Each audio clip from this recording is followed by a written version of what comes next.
Shri Radha Krishnaya Namo Namaha. At first, I offer my humble prayers in the lotus feet of Lord Shri Radha Krishna. I also extend warm greetings and respect to all of you. Today, from the scripture UDDHAV GITA, the last message of Lord Shri Krishna, we will be listening chapter 16, where Lord Shri Krishna is instructing his dear friend and devotee UDDHAV ji about merits and defects with regards to place, time, etc. The holy words from the scripture are as follows. The Lord said, "Those who, discarding these three ways of devotion, knowledge, and work taught by me, feed through restless organs their petty desires, pass on from birth to death." The steadfastness to the duties of one's particular sphere is described as merit, and the reverse is defect. This is the criterion about them. With a view to test the fitness of things, purity and impurity, merit and defect, as well as conduciveness to well-being and to its opposites are enjoined even with regards to things of the same group for the sake of piety, of practice, and of the maintenance of life, respectively. O sinless one, for those to whom piety is but a burden, I have laid down the above rule of conduct. Earth, water, fire, air, and ether are the five common factors of the bodies of all beings, from Brahma down to a tree, etc., and they are equally connected with a soul. O Uddhav, though their bodies are thus similar, yet for their own good the Vedas have fashioned diverse names and forms for them. O best of men, with a view of circumscribing work are enjoined merits and defects regarding things in accordance with the exigencies of place, time, etc. Of lands, those that are devoid of spotted antelopes and wherein particular devotion to Brahmanas is absent should be considered impure, and even if they are rich in antelopes, tracks designated as kikata, and those that are not swept or are barren should be regarded as impure, unless there be worthy people in them. That time is efficacious, which, owing to the abundance of requisite materials, or through inherent properties of its own, is conducive to any particular work, while that in which work stops or is prohibited is considered unfit. The purity or impurity of a thing is determined by other things, by the verdict of competent persons, by specific acts of duration of time, by its greatness or smallness, by strength or infirmity, by knowledge and by affluence or otherwise. They bring demerit on a person according to place and circumstances. The purity of corn, wood, bone, textile, liquids, metallic wares, skins, and earthen things is affected as the case may be by time, air, fire, earth, and water, either singly or in combination.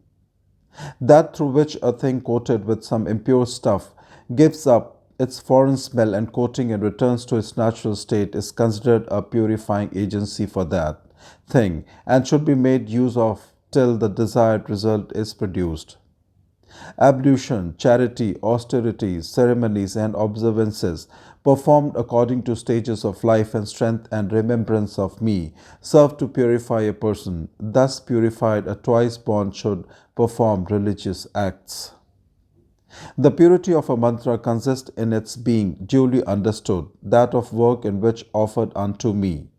The purity of the above six factors leads to piety and the reverse to its impiety.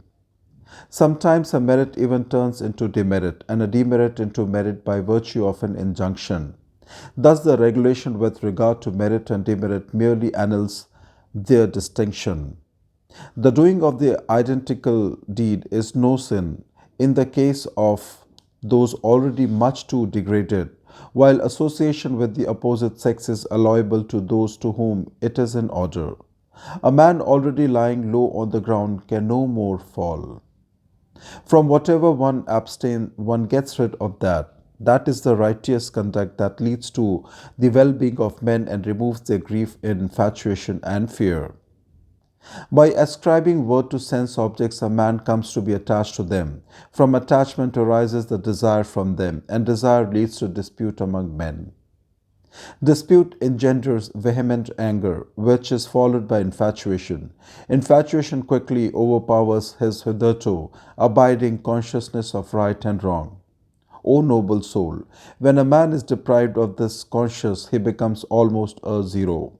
Like a man in stupor or half dead, he then misses the end of his life. Engrossed in sense objects, he knows neither himself nor the Supreme Self, but vainly lives a vegetative life and breathes but like a pair of bellows.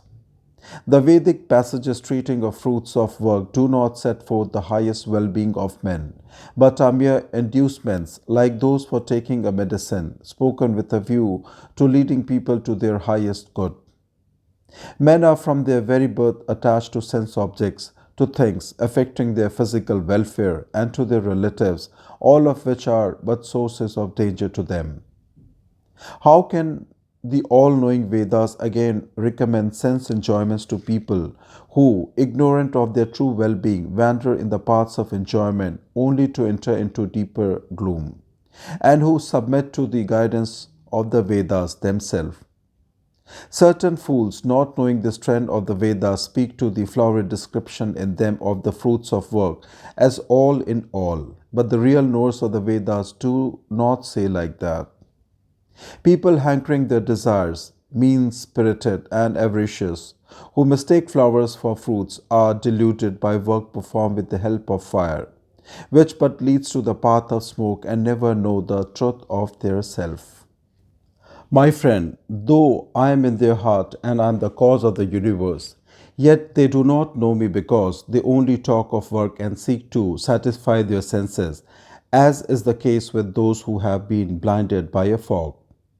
These cruel people addicted to the senses, not knowing my covert import, that if one has a natural craving for killing animals, then one may satisfy it only in sacrifices, and that it is never an injunction, revel in such killing, and for their own pleasure worship the gods, the manes, and the leaders of ghosts by means of animal slaughter in sacrifices.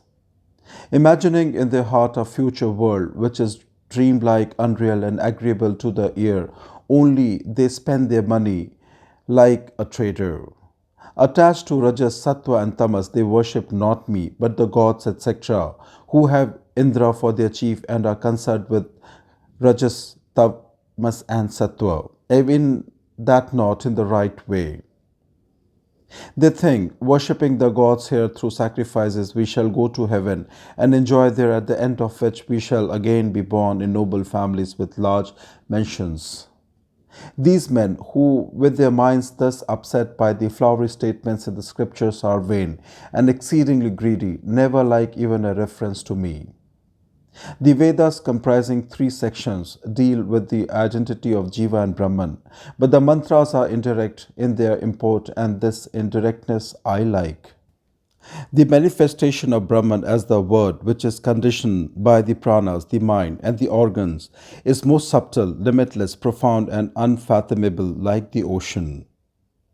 Strengthened by me, the infinite Brahman of limitless powers, it is noticed as the subtle Om in beings, like the slender fibers in a lotus stalk.